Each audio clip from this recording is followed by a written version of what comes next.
Bonjour, Karim Wade toujours au devant de l'actualité. La Tribune nous détaille dans sa livraison du jour les milliards du chef d'inculpation. Ainsi, selon le journal, les juges de la commission d'instruction de la CRI ont estimé son patrimoine à 117 milliards à l'absence notable, selon mon confrère de Dubaï pour joueur de l'AS pour sa part, semble relever un paradoxe dans l'accusation portée contre Karim Wade de 800 milliards. Les montants tombent à 71 milliards. Le journal souligne qu'il y a une nébuleuse autour de Easter, du parc automobile de Singapour, CD Media et An Media, alors que Bibo Bourgi continue, lui, de revendiquer la paternité de certaines sociétés. Là, se résume tout ce paradoxe à sa une. Le patrimoine de Karim fond comme beurre au soleil, mais Libération soutient le contraire en révélant que les juges de la commission d'instruction ont corsé l'accusation en y greffant la corruption. À l'origine, notre Libération, de versements effectués par Dubaï Céramique dans le compte de Singapour. Karim semble en avoir cure. Selon l'enquête quotidienne, il refuse de signer l'ordonnance de renvoi pour son procès. La Tribune renchérit qu'il exige sa libération.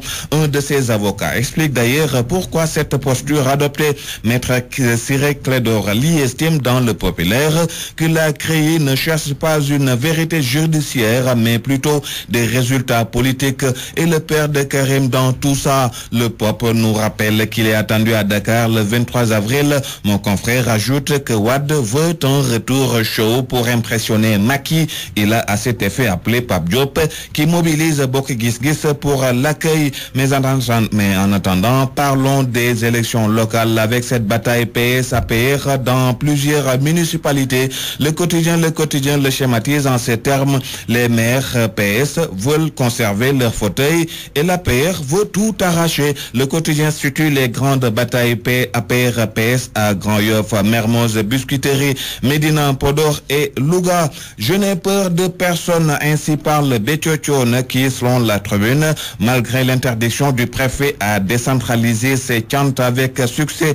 Illustration de ce qu'on peut considérer comme une défiance dans le populaire. Personne ne peut m'empêcher de témoigner mon allégeance à Serigne Saliou.